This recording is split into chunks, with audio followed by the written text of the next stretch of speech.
We got the strategic pyramid with aligning resources on the bottom, and we're dealing with equipping and developing, transforming lay and clergy leaders. We've been talking about how people who are young get formed in a church and carry on the faith, pass on the buckets. Now we're going to be shifting to talk a little bit about clergy. And let me say, as a bishop, many of my superintendents will go to a church and they say, well, we want a pastor like this and like this and like this. And I keep wanting my superintendents to ask them, well, who is the last pastor that came out of your church so that we can appoint them back again?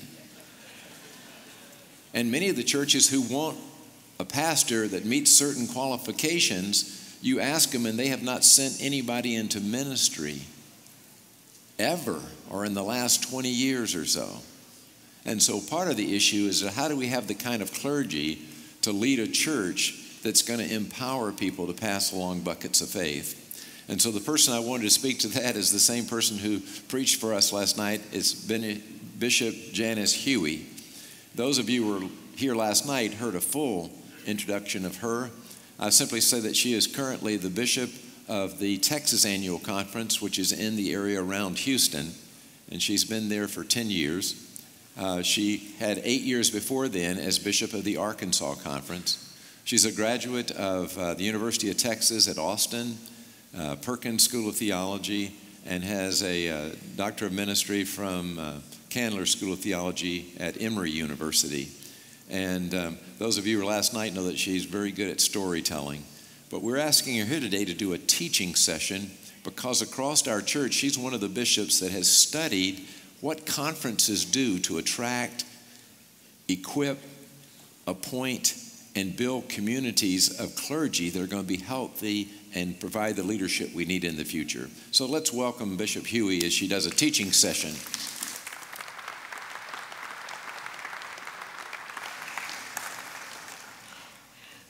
Well, friends, I have much to thank East Ohio Conference for, but as you just heard from Dr. Kendra Creasy-Dean, I have nothing, what more could I ask for than this woman and the gift she is to the United Methodist Church?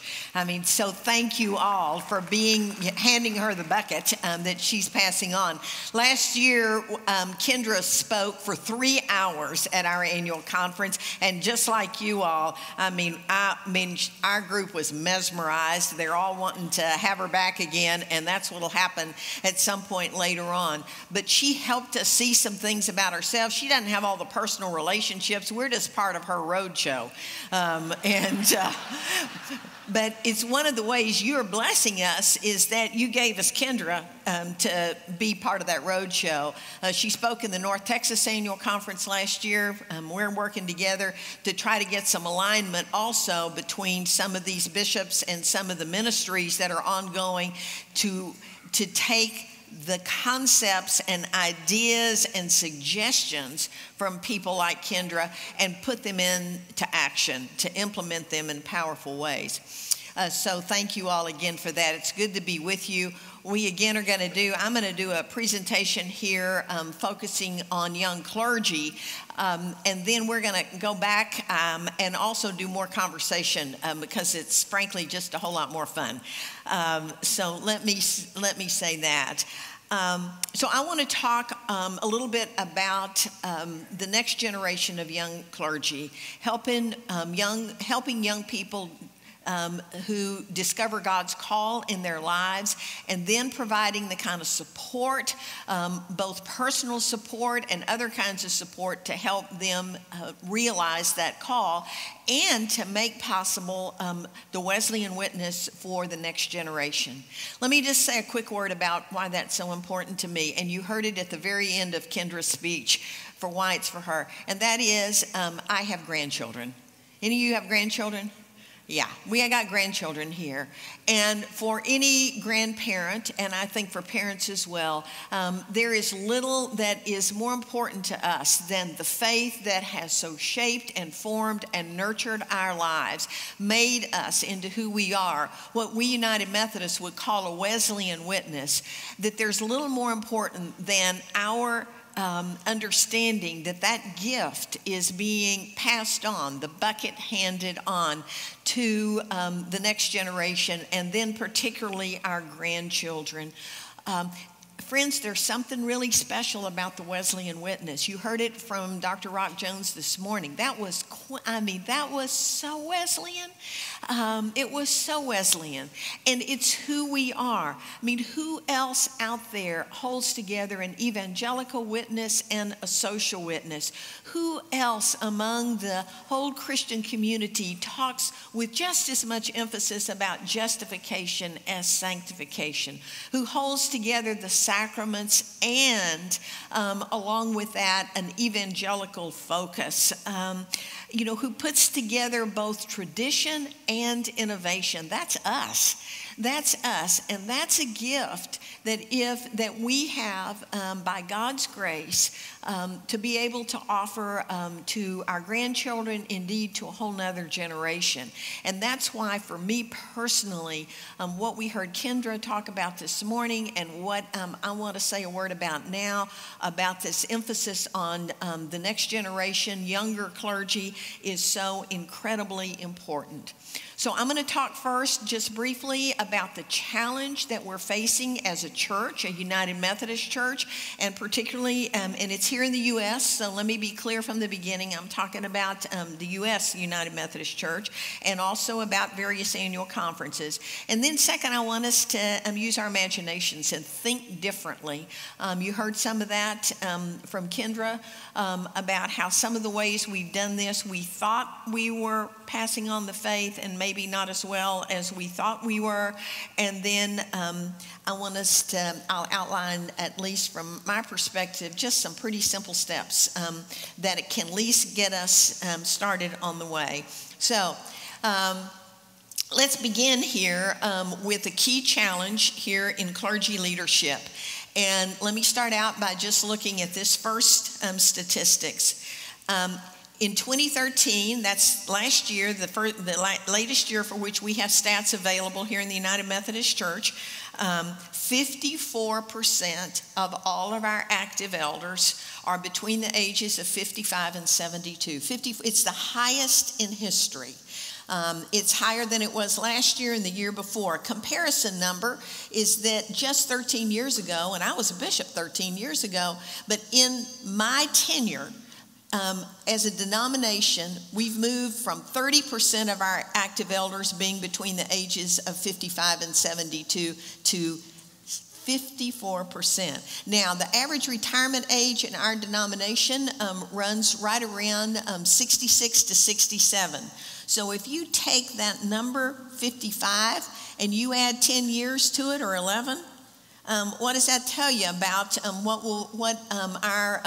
where our next generation of clergy, what our current generation of clergy are going to be doing?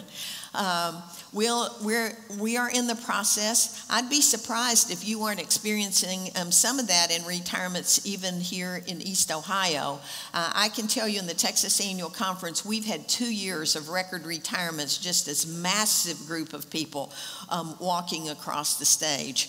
Let me go East Ohio. I just wanted to give you what your median age is. Remember, median is half or older, half or under. So your median age here, I looked you up, is 56 years old.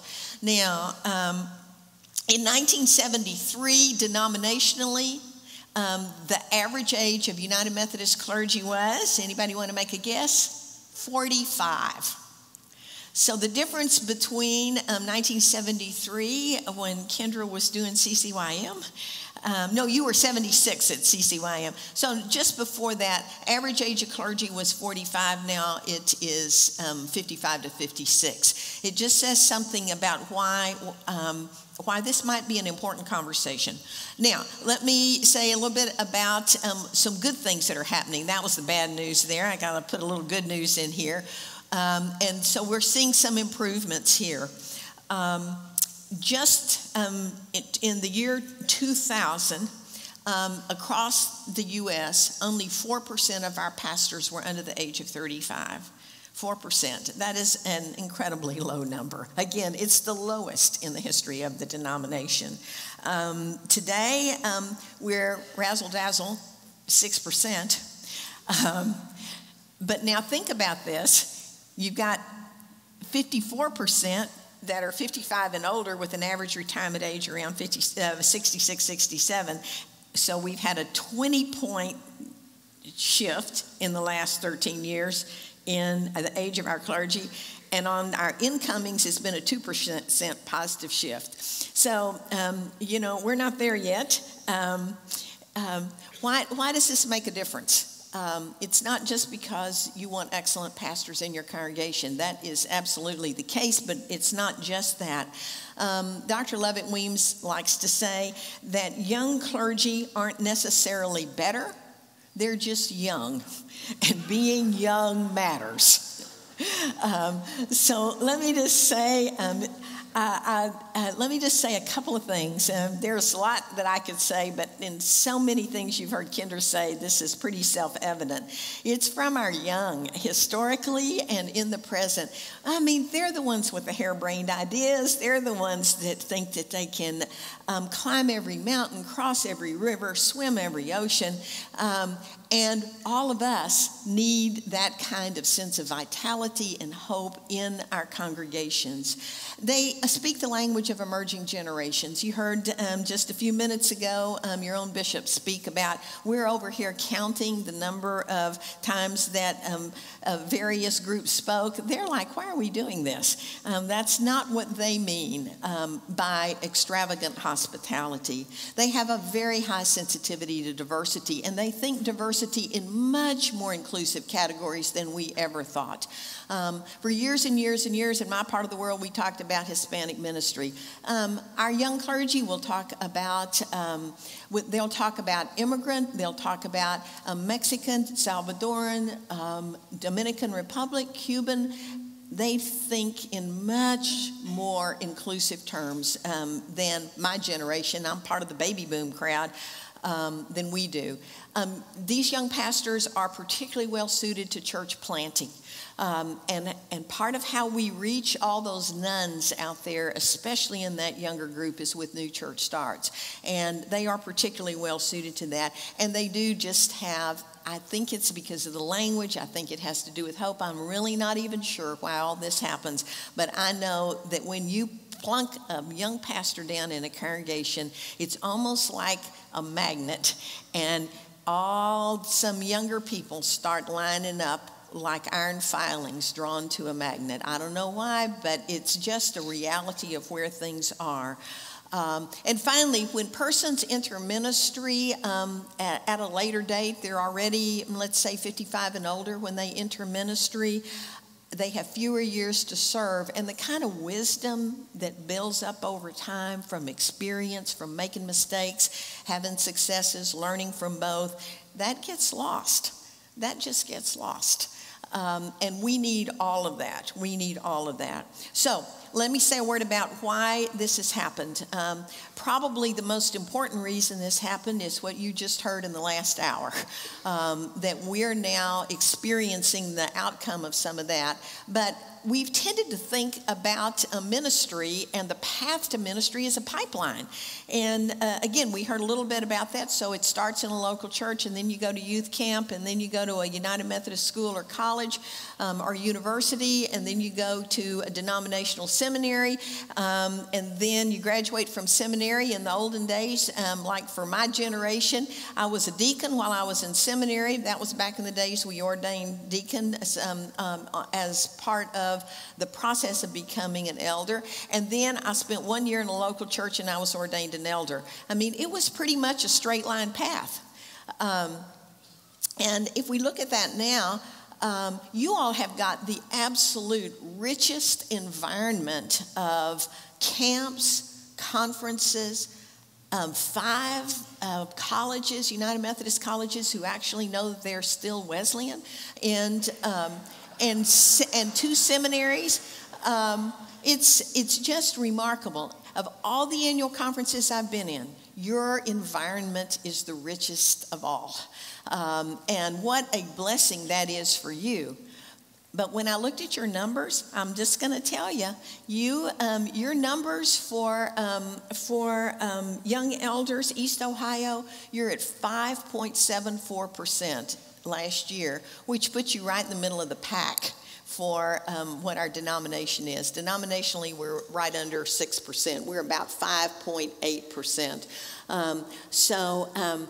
You got an incredible wealth of resources to go to here in this conference that other conferences, the one that I currently serve, we simply don't have that. So golly gee, you all are blessed.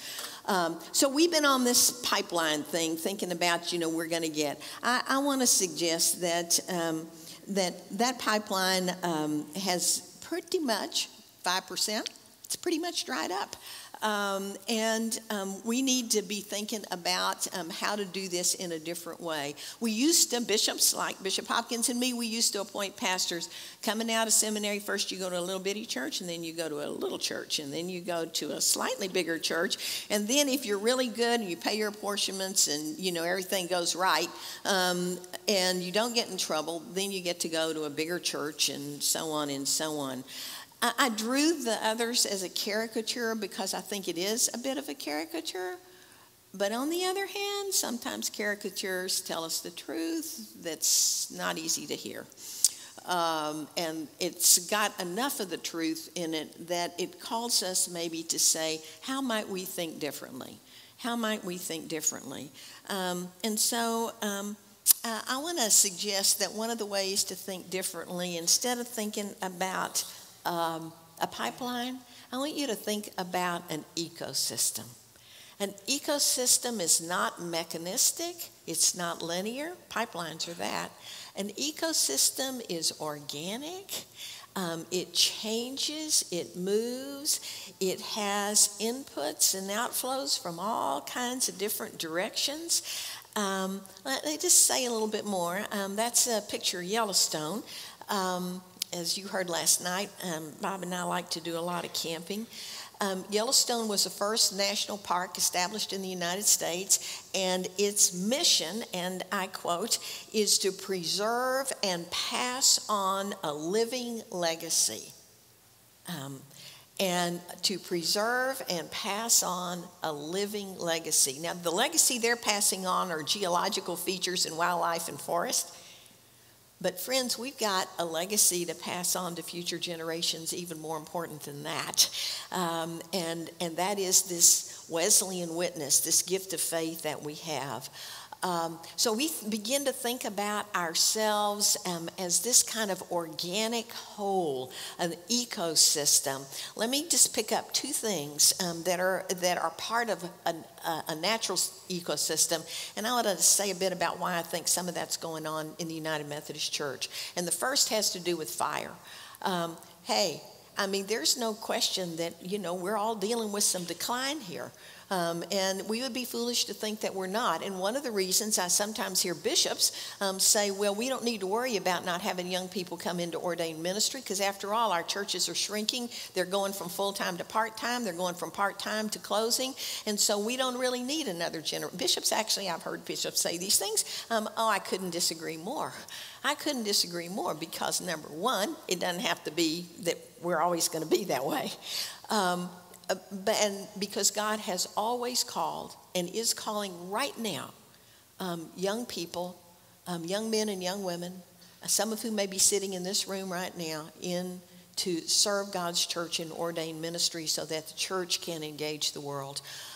That's happening and that's going on. Now, there are some things that probably, even in our own beloved United Methodist Church, are, like it or not, are going to be burned away. There's pretty much, it's happening around us. And some of those things, and from my perspective, need to go away. And they have to do with some of our most convoluted processes for entering ordained ministry. They have to do with kind of our standing back and not engaging. But here's what an ecosystem can tell us about things that die. It's actually right in the New Testament. You can check Jesus out too. Unless a seed falls to the earth and die, it doesn't bear fruit.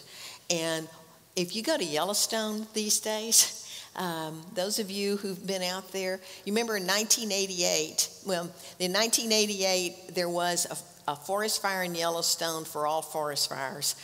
Prior to that, the Forest Service, as part of passing on this legacy, sought to protect the whole forest there at Yellowstone. They put out all fires. In 1988, there were multiple lightning strikes simultaneously. The thing had all this dead brush, all this timber. It just went up in flames. Y'all remember that? Those of you, there are plenty of people alive in 88. I mean, the fires burned for 2.5 months. I've been back to Yellowstone any number of times since then.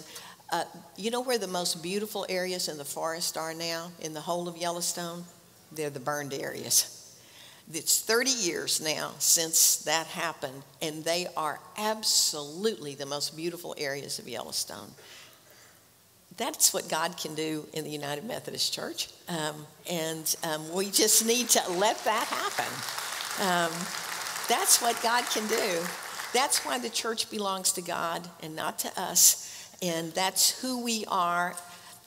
And we need not to be so afraid, I think, of letting some things go. Second thing, I want to say a word about an ecosystem. I'll use Yellowstone again because it's just such a favorite place. You know, probably one of the second most important changes that have been made in Yellowstone to make it live up to its mission of passing on this living legacy to future generations, and that is the reintroduction of an endangered species. The reintroduction of an endangered species, and you know what it is? It's the wolves. It's the wolves. Wolves were almost extinct in the lower 48 states in 1922, and a lot of people liked it that way, still do. But in the year I became a bishop, 1996, the U.S. Park Service, National Park Service, decided to reintroduce wolves into Yellowstone. And it is extremely controversial, and there were lots of big fusses about it. But since, you know what wolves do in Yellowstone, it's their home territory. I mean, those mountains, they were fruitful and they have multiplied. And because of that, the whole ecosystem changed. So remember that one element that wasn't there or was there only in very low numbers, reintroduced and multiplied, it shifted the balance in the whole ecosystem. You might see where I'm going with this, and I'll get there just a minute with young clergy. But what happened in Yellowstone is that the reintroduction of the wolves shifted it because it just went down the line, starting with they like elk. They eat elk. Elk eat willow trees. Willow trees are home for beavers. I mean, today there are more fish in the rivers, more beavers out there on the lakes, more willow trees in the forest, fewer elk, and happier elk because the wolves are there in the forest. So let's take a look at some of the elements of an ecosystem. You can see them up there on the screen. And while you're looking at that, I want you to think about, hey, how much of this might even apply to an annual conference? Again, think organic, think change, think how change happens. And an ecosystem has a complex set of relationships. Does that not describe us? They interact. That describes us. Annual conferences are diverse and vary greatly in size. They're influenced, even controlled by both internal and external factors. Every element is dependent on every other element. So when something gets broken in one place, it affects the whole. And when something works in one place, it affects the whole. And the system is sustainable. The ecosystem is sustainable when the elements live in balance and reproduce themselves. Don't forget to reproduce themselves. So it's a very dynamic entity. Now look at any annual conference. So annual conferences, typically we've drawn them as organizational charts. I don't think an org chart is how accurately describes what annual conference is, and certainly not to talk to a young pastor. They don't think in org charts. They want to talk about a set of relationships. And so what we see now, this is just one version, you could draw others, of a leadership ecosystem in an annual conference. You see all kinds of things on there. It has to do with ordination process, SBRC, bishops, the culture of the conference. Think about your culture and what a healthy culture you have toward youth and young adult. Think about the candidacy experience, which may or may not be as positive as we'd like for it to be for our young pastors or potential young pastors. Think about how we do mission. I mean, what's the impact of guaranteed appointments? All these things are part, and they're very complex. Every element introduces another's. So if we wanted to change how it is that there might be more young people whom we would encourage to respond positively to God's call, how might that happen? It could and should happen in a dozen or more different places. And everybody in the room has a role to play in this. If you're a lay person and in a congregation, the culture of call in that congregation, I'm one of those that responded to a culture of call within my congregation. I had a pastor that every year on Sunday nights, we had Sunday night churches in those days, every year on Sunday night, he would preach a sermon about call to ministry. Year after year, once a year. I mean, if we had known when it was going to be, most people wouldn't have come to church that night. But we didn't. He just showed up. And once a year, he would ask if there was someone, and he always assumed it would be one of the younger persons who was in church, if there was someone in that congregation who felt God's touch on their lives. He did it every year, and he was there for a long time. I don't remember the previous pastor doing it, and I know the successive one didn't. But I know that he did. And one Sunday night, almost as if I was being led by an unseen hand, I didn't know I was going to do it, I walked down the aisle and knelt at the altar. I mean, it was for me one of the most powerful and still memorable experiences of my life, because one pastor, year after year, kept inviting those who were there to consider that call to ordained ministry. Now, we'll tell you, we're talking now, 1969. Did they think that some young girl was going to walk down the hall? No, I don't think. But that was there's another story, which I won't tell, that is about now how, what to do with me when I got down there and knelt at the altar. Because in Texas, then there were none of no women in ordained ministry. Anyway, so I tell you the story, and because every congregation, every pastor, that's my home church, and it's part of the Bucket Brigade. It's a county seat town church, worships probably about 150 to 175 on Sunday morning. So we're not talking a huge church here. About 4 years ago, I was back, my family lives there. I was back there on a Sunday morning, and we were going to church, and the kids in the youth group had been on this big mission trip. And just like kids in your church, the following Sunday they came back. They're standing up in church on Sunday morning telling their stories about what happened and how I saw God at work, in this mission project. And clearly the kid who was the most articulate, the best speaker, he went to the pulpit. They put him up kind of to be the closer on the thing. And he got up there and talked about just this wonderful testimony about that. And I was sitting in the back pew, and I'm thinking, okay, maybe I should go and put my arm around this kid and ask him if he's called, maybe God's calling you into ordained ministry. He's about a junior, senior in high school. So I was debating about what to do, and I kind of trailed him a little on the back because, people were going around and, encouraging all these kids, supporting them. I kind of trailed him on the back. And I thought, well, I just, I don't want to make a big deal out of this. I hesitated a little. And, just a wonderful moment.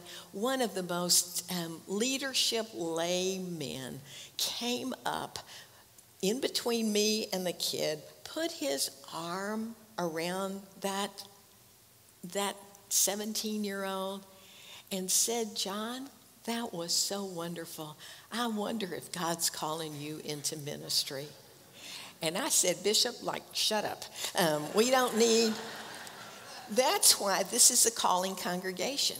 That's why in a little old rural South Texas town, there are 4 generations of clergy, three active generations serving in the United Methodist Church. That wasn't the pastor. That was the lay person who came and made that call. So I want to say to everybody who's in this room, whether you're a pastor, whether you're a lay person, you can change the ecosystem by what you do and by what you say. And don't ever think that it doesn't matter, because it absolutely matters. It absolutely matters. So I want to say a little bit more here about what happens after that. I think we're going to have to look, if you think about, again, that big ecosystem, not all of our processes work nearly as well as they did. Again, you're in a very rich and blessed environment here, but we're going to have, particularly with the rise of the nuns, this whole generation of young adults who don't have a religious affiliation whatsoever. There is a group of folks out here that are going to have to be reached, and I think God is calling some of them to the possibility of ordained ministry, and it won't be through our old pipeline. It will be in some new and different ways. And very often it is that generation that, in our experience, at least in several of the Texas conferences, is being reached by this younger generation of clergy. We now have about 5 of our young pastors who did not have any religious background or affiliation. They were nuns until they got to the college level. And something happened at the college level in which they had, for the most part, most of them will describe a Saul on the road to Damascus kind of religious experience. Me, I will talk about faith as gradually learned over a lifetime, because it was passed on from all those great people, to use Kendra's phrase, from bucket to bucket. But having said that, not these, because they're coming without any of that. And so their experience of God's grace in their lives, their experience of Jesus, their experience of being empowered by the Holy Spirit often does come as a bolt of lightning out of the sky. And then they feel a call to ministry. And then, the question is, how do we connect with them? How are we connecting with them? I will tell you, when they come into our conference, they are some of the best people we have to reach more nuns, because they are so articulate about what happened, how God is active in their lives. And they absolutely know nothing about how the church works. Oh my goodness. And they take immense amounts of mentoring. Then the question becomes, well, how again are we willing to invest in those who are young? So let me close out here. I do think our young clergy, the stats will tell you that. I mean, they even at 5.74%. I mean, that's, if you look at us, I mean, call it an endangered species, if you will. In the Texas Annual Conference, we decided to reintroduce into our ecosystem spotted owls. That's what we called our young clergy. And Kendra can tell you later, since she's been in our conference, we have spotted owl gatherings at our annual conference each year. And we have other gatherings of spotted owls. But that has brought the kind of sense it's given us some eyes to see differently and to think differently about who that next generation might be. So let me close out here by encouraging you to reinvest in the young. And this is young clergy. Reinvest in the young. And that has to do with developing and cultivating this culture of call and support in our congregations. I think we need to reinvest in the young. This is a generation that is expecting to have multiple jobs throughout their careers. So we got to give these folks some opportunities to try out congregational ministry. So we have in our conference now 15 internships, and we put young people who are kind of sensing an awareness of a call to ministry and think God might be calling them, but before they go jump into seminary, they're spending a summer working in a congregation with one of our strongest mentor pastors. And we put those young people in there, and it's called a college pastoral intern program. We pay for it. I mean, the church provides housing and provides lots of TLC and mentoring. We pick up, the annual conference is invested in terms of picking up a small stipend. We bring those 15 together. We have them preach. And what we again and again hear those young ones say is, when they get to the end of the summer, they will either say, I have never been more sure that I was called to ministry, and they're ready then to head for seminary, or this is not for me. And let me say, that is just as important to find that out while they're in college. It's this fabulous laity. I mean, these are going to be fabulously, because they know they're called to lay ministry. And we've never had a single one go through that isn't called to ministry. It's just whether ministry will be ordained or whether it will be the general ministry of all Christians. And I can't overstate how important it is that a young person finds that out on the front end, and not after they've gone to seminary and or in ministry for 5 years and they're just disappointed.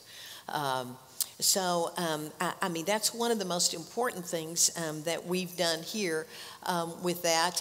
Let me find my note here so I can see. Can you put that? Yeah, put it back on the big screen. Hey, thanks. All right, so internships, we need to, and Bishop Hopkins and I have worked on this. We've got to streamline our entrance processes. There's just the length of time that it takes to move from candidacy to kneeling at that altar like these young ones did last night. It's too long, it's complicated, it's tedious, it's convoluted, and most of our young people,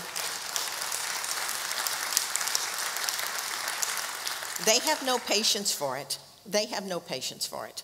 And we're over here trying to do the best we can, but the patience level is small. We are now singing, and I don't know if you're seeing this, but maybe Bishop Hopkins can speak to it, but we're now seeing some who are in seminary who want to be appointed, but they're not going to go through the ordination process. They're just saying, I'm not doing that. I'm not doing that. And so they're seminary, so we have the bishops like me. I mean, we got to decide. Absolutely, I put them to work. I license them as a local pastor, and we put them out in churches, and they're fabulous. But they just they just don't anymore. And finally, I think it's time also that we reinvest some financial resources in the next generation. And let me offer this as a way forward. This is pretty bold. It'll have to happen, I think, much more at the annual conference level than at the general church. And that is in 1982, as a whole denomination at the time, but within every annual conference, we United Methodists made a decision that it was vitally important to fund the pensions for our pastors. We said our pastors are important, and when they retire, they deserve to have a decent living. And we said we were going to do it in 20 years. We didn't do it in 20, but we have done it in 30.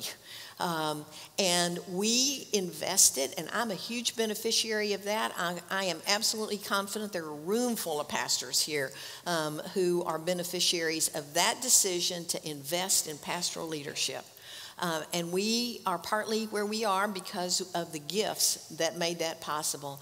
It's time now to reinvest or to invest in the next generation. The cost of seminary, kids are coming out of seminary with $40,000 worth of debt.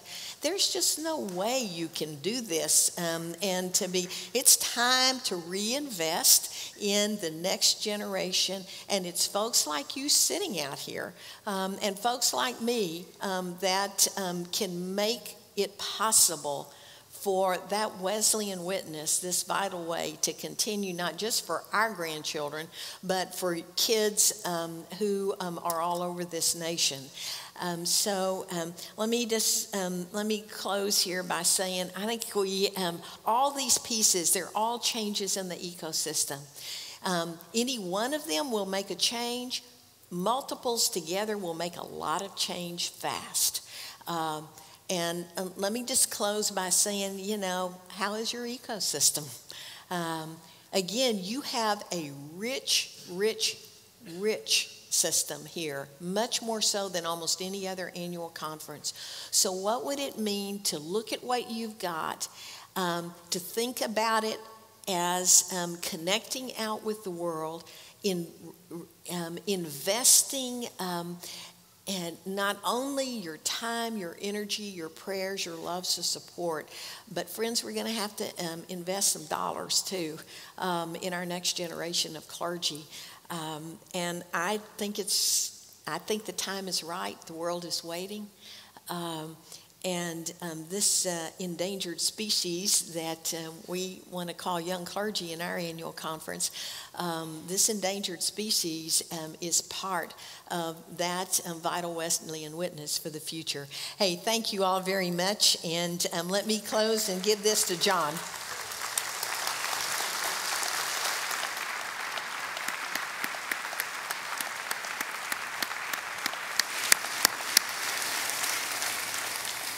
Wow, you were nicer than I thought you were going to be. I tried to tone it down, John. I told him last night that you talk about realities, and you did talk about realities and some of the things that need to be changed. I appreciate that. We're not going to get questions from the floor for her because Kenda insisted she wanted to be part of this conversation too. So we'll have her come on up. But I want to ask you a question as she comes up. Okay. One of the things that I've been interested, way back when I started in 1996, Lyle Schaller wrote an article about attorneys, physicians, and pastors. Mm-hmm. And he said that back in 1996 or 94 is when he actually wrote the article. He said almost all attorneys and physicians were in group practice, but pastors were still in solo practice. Mm-hmm. And even today, pastors are in solo practice. Young clergy have seen people in medicine, in business, in education, in research, in social change, community organizing, that is all done with groups of teams. Mm-hmm. How do we change it so that younger clergy and people who are not clergy looking at pastors see them having the joy of working in teams? Because they say, I don't want to be part of somebody that's a lone ranger. I mean, that's a great question, and let me say two things. One, this is the fun of innovation. Now come on, we're Wesleyan. Who invented small groups? Who invented class bands and societies, for heaven's sake? So it's not that we don't know how to do this. What we need to think about is to take what we've learned and apply it. I'll tell you, we got to have some experimenting here. And I will say that one of the experimentings, we're running it in the Texas Annual Conference. Our young clergy, for the most part, are in cohort groups. They're groups of about no more than 15. And some of them are more like 12 to 15, and they are young clergy. They form community together. They work together. They learn together. They pray together. They worship together, and they're together this is after they're ordained. So it's not part of the provisional process. That's another group thing, but that's everybody. But our young clergy, we pull them off. That's where that Lilly Endowment Grant that Texas Annual Conference got. I mean, we're in our 6th year of that now. So we have 70 young pastors that have been through, are in one of those cohort groups. And even when they finish, what they're telling us is they all are still, they meet on their own now. They don't need us anymore. But they support each other, they work together, but they love to be team, and they think of themselves that way. And they think we're kind of strange. You want to respond to that, or you have another question for her or something? I mean, we can pick on her for a while before we start picking on you again. Yeah, I'm for that, actually. No, I would affirm that the cohort is something that is a lost tool for what we're about. You know, even Jesus sent them out 2 by 2. Yeah. So. And some of it has to do with what the conference can organize, and some of it has to do with indigenous. Is Dave Cavuzzo here? If he's not, he ought to be embarrassed. Are you here, Dave? If you're here, could you stand up and go to a microphone? If he's not here, we're going to go. He's not here. Is there anybody else in his group? He said that when we had the clergy boundaries training, there was about 6 clergy that got together and did it together and had conversation. I just heard a piece of that story. Anybody else in that group here? Well, okay, there's somebody back there. Would you go to microphone number 8? Now, this is an example of clergy modeling something that wasn't mandated by anybody. Right. Microphone number 8. Tell us the story about how these clergy on their own decided to do something together to model Wesleyan accountability. Scott Wilson, Mayfield Church. We've been together, there's 6 or 7 of us as clergy that started getting together almost 15 or 20 years ago. We get together 6 to 8 times a year for prayer. Some years we do a book study. We always have lunch. We always have a time of sharing encouragement and letting go of our burdens. And it's kept all 6 or 7 or 8 of us in the ministry, and so I couldn't recommend it any higher than I would stand and recommend it to you right now. It is essential. What do you think your younger people who might want to consider ministry, do they ever see you guys being together, or you women and guys being together? We have taken just the last couple of years of inviting new folk in and helping them in the process to understand the need for this kind of thing. Right. Well, thanks. I just wanted to say that some of it we can do as a conference. Some of it's got to be an ecosystem. Absolutely. Can't be a top-down where somebody Absolutely. wants to mess around, because they messed around with the forest fires and they mess things up. Absolutely. So Absolutely. a lot of it has to be an organic thing where Right. you don't wait for some other conference program. It just kind of happens. In this conference, we had, I think there's some women clergy that started doing a Wesleyan accountability group, either with Skype. I think it was a Skype group. Anybody in that group here? It was Skype. Is there anybody, any of the women give a testimony of how they did that? Microphone number 4. I don't know if you've ever gone public with this, by the way. So. I don't think we have. I told my Boom interviews about it. I'm Hannah Tucker. I'm a provisional elder in the Firelands District, together with Janelle Kurtz, who was recently ordained last night. She's probably in the back. She won't stand up. There she is. And Courtney Morton, who recently transferred to West Ohio. We met 2 years ago at licensing school, and every Wednesday night at 9 p.m. we meet on the Google Plus Hangout and talk for a good hour. Well, stay at the microphone, Hannah. You look younger than most of the clergy out there. And you have an opportunity to tell 2 bishops and an aging professor.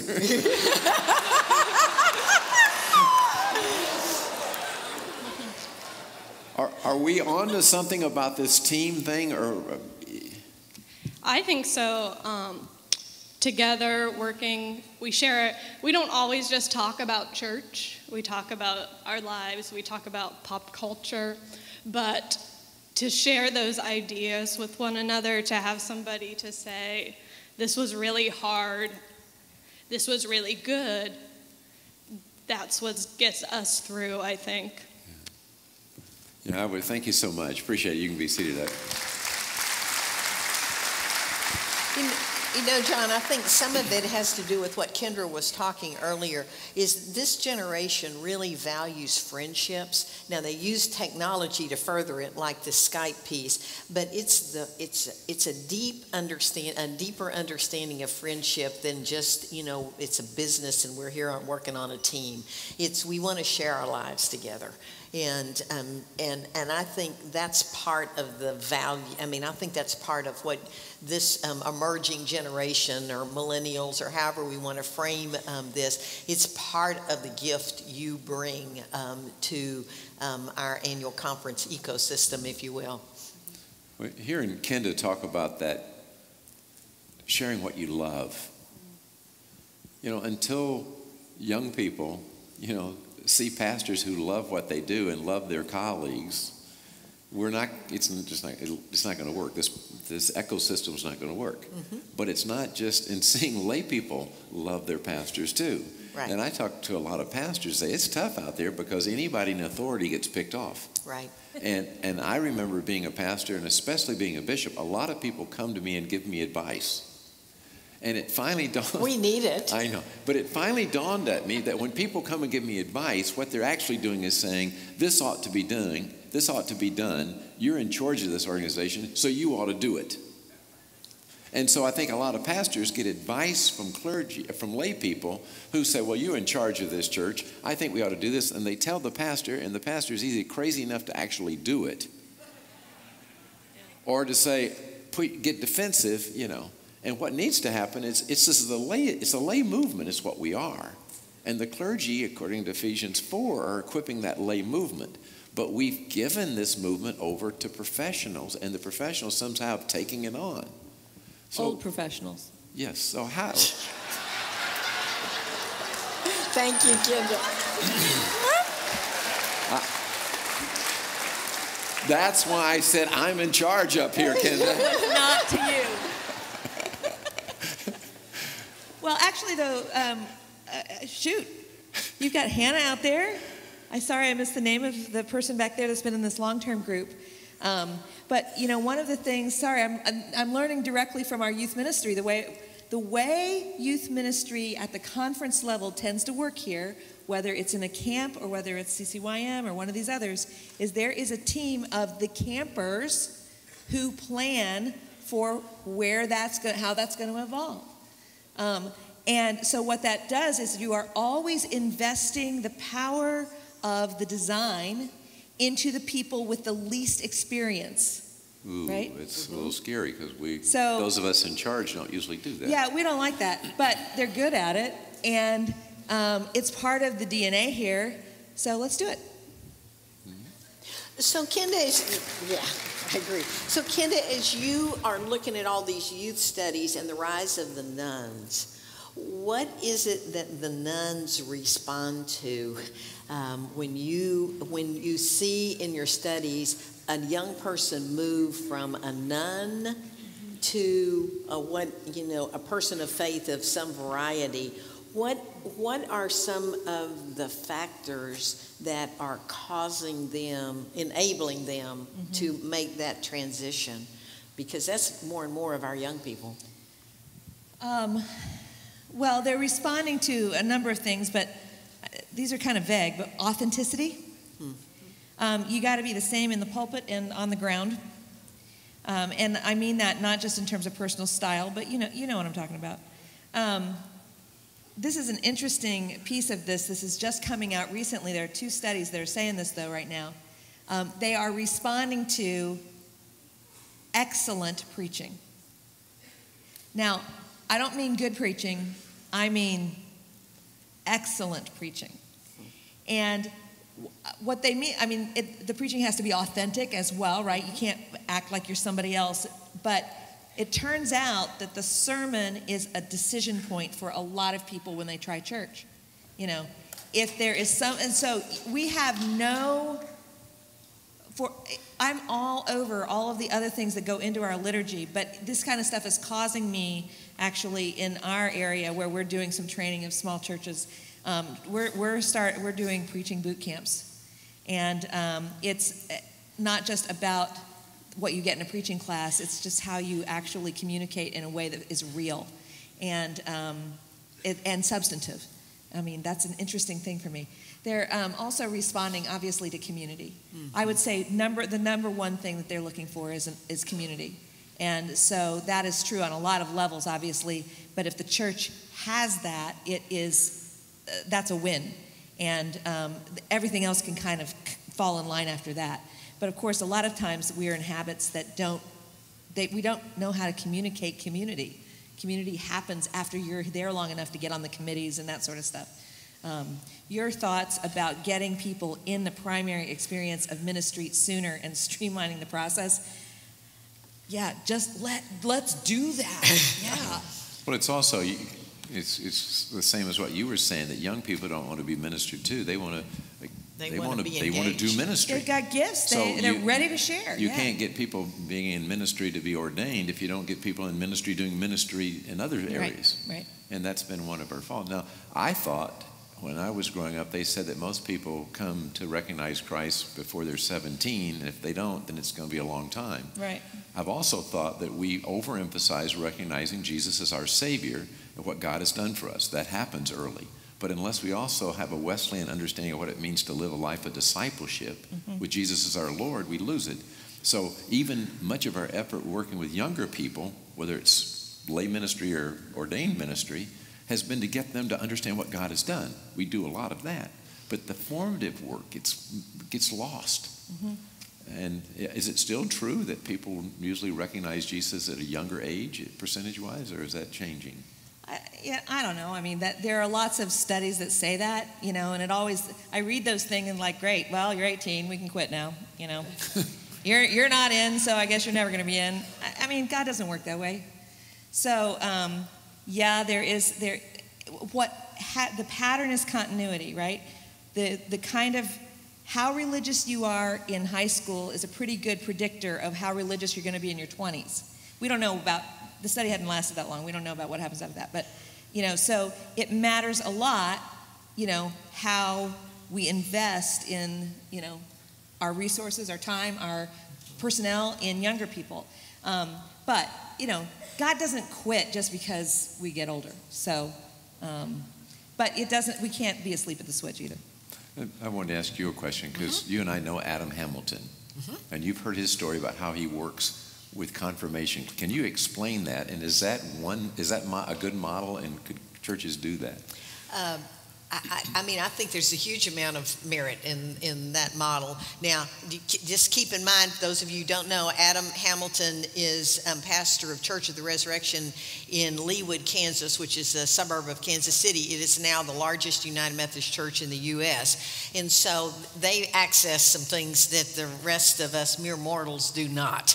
But there are some kind of simple things that they're doing. The first thing they do is that they're really looking at focusing on call to ministry, call to ordained ministry, actually, starting in late elementary school or early middle school.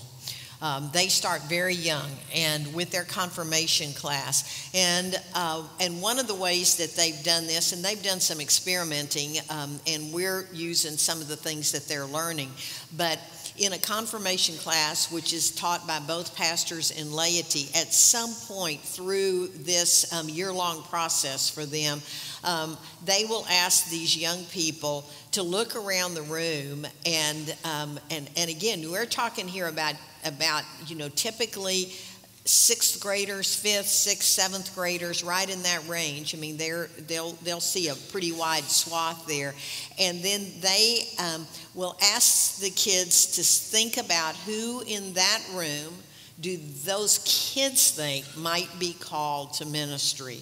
And they list out some qualities. I mean, these would be the pastors, list out some qualities and characteristics of that, and then have the kids put their heads down or close their eyes and point to the kid in the room that they think might be called to ministry.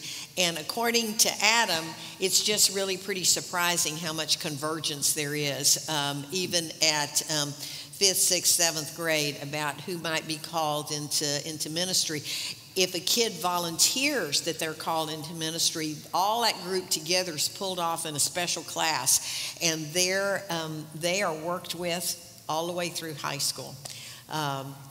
They participate with making pastoral visits. They make pastoral visits. They work alongside pastors. I mean, it's this kind of mentoring that Kenda's been describing, but they're doing it in pastoral functions. Now, there are lots and lots and lots of young people coming through Church of the Resurrection, not just because it's so big, but because they've been intentional. And I really think the intentionality of it is, it's like my little home church in Beeville. My gosh, they don't have, 22,000 members, but they have lay people and they have pastors who can do essentially the same thing, but it does take intentionality, and you can't just assume that it's going to happen. And I think that's where in the past few years we've been more passive as pastors and as laity about thinking, well, if God's calling them, they'll figure it out.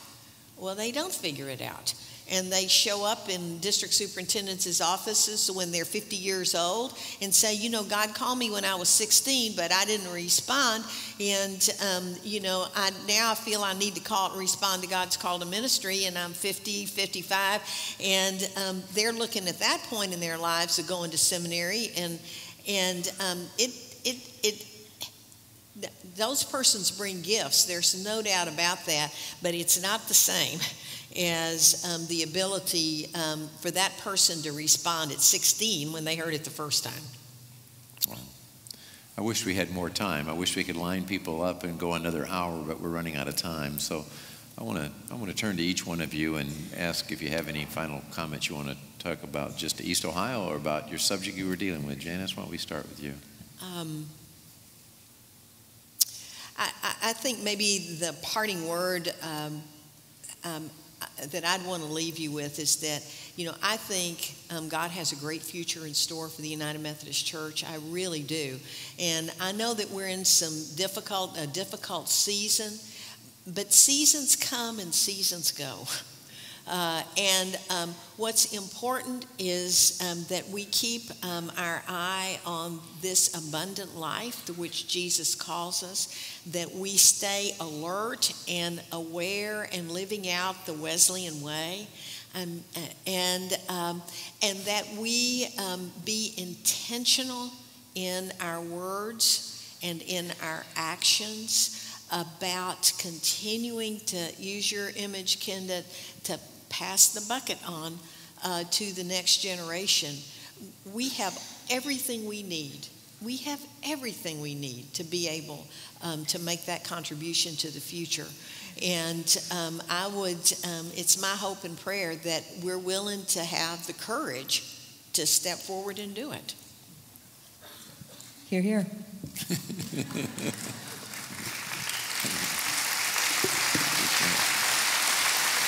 Wow.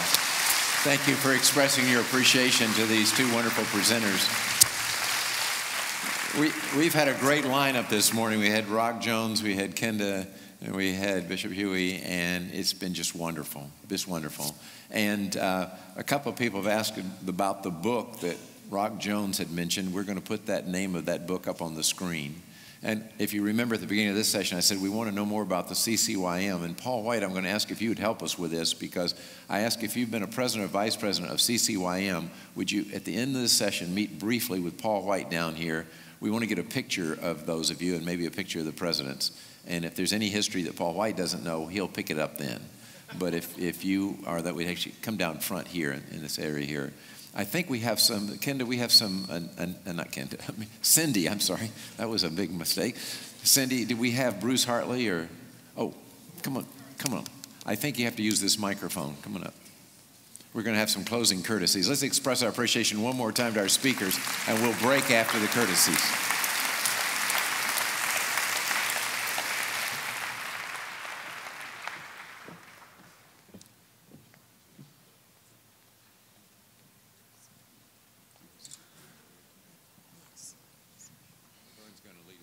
Okay, go ahead. At this time, Kay Panovec will come forward with a presentation.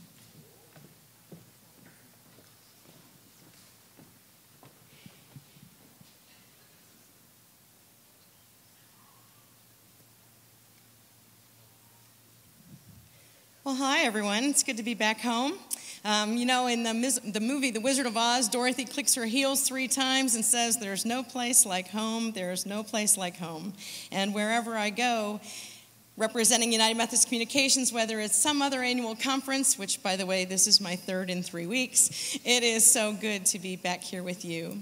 On behalf of Larry Holland, the General Secretary of United Methodist Communications, and my colleague Gary Henderson, and Andrew Jensen, who's working with us too, we'd like to thank you for your continuing support of World Service.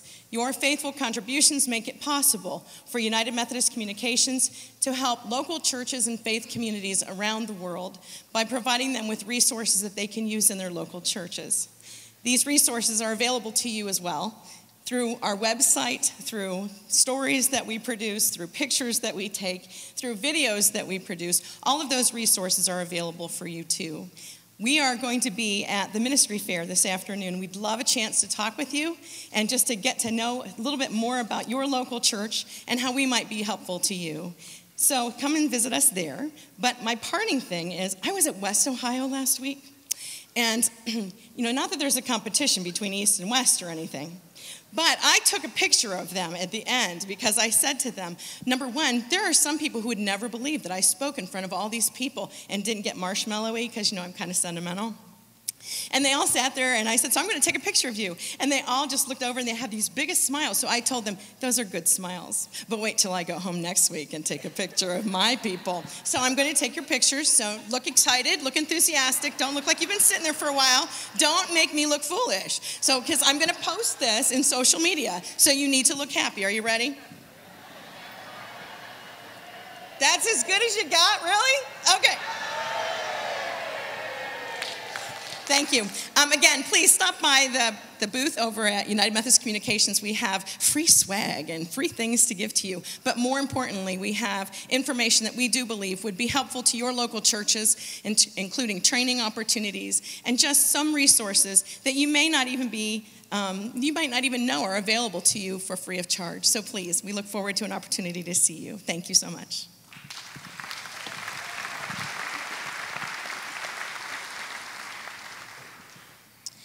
And now we will have an awards presentation by Karen Graham Dunn.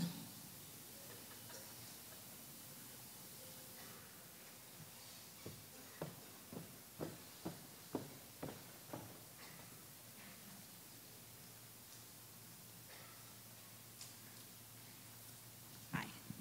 Hello, my name is Karen Graham, and I chair the Commission on Christian Unity and Interreligious Concerns, and it's my pleasure to be able to announce that we have 2 recipients this year of the Van Bogard Dunn Ecumenical Award.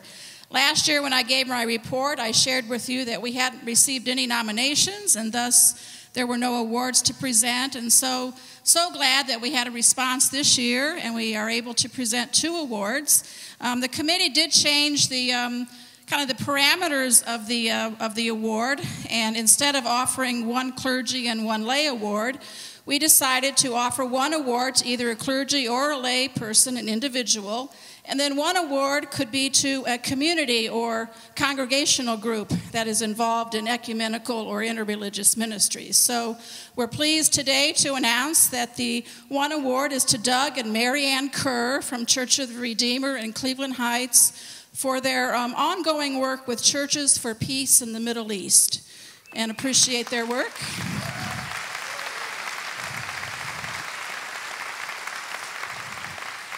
And the other award is to Park United Methodist Church in the Canal District, Pastor Linda Somerville, her congregation, for their long-standing community outreach and all the ways that they do mission in their community. So thank you very much.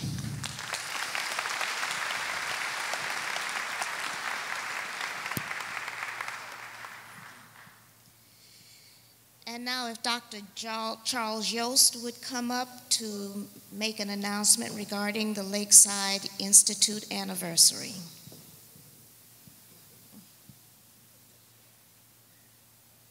Thank you, Laverne.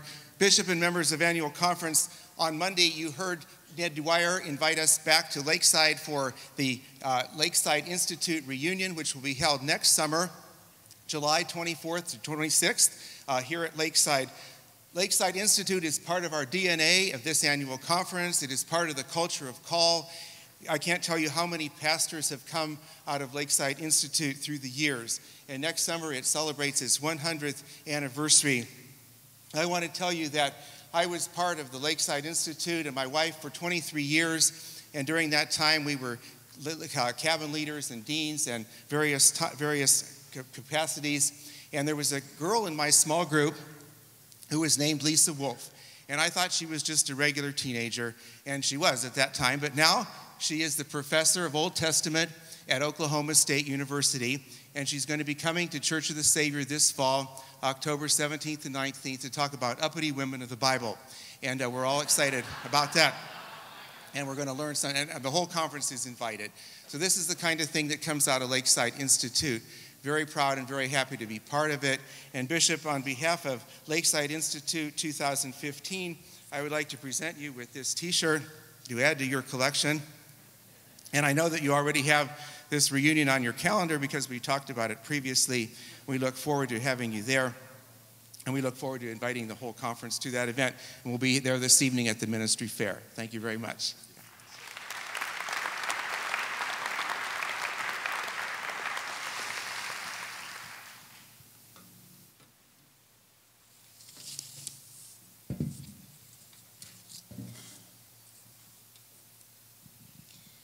Following our announcements that have been submitted for this morning, members of ARAP and Jared Littleton will meet at the close of session this afternoon backstage.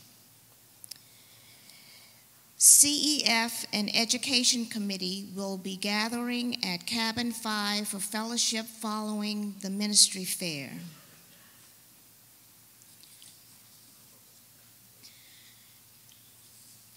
A gentle reminder to sign up for the 3C's 5K run, 1 mile walk.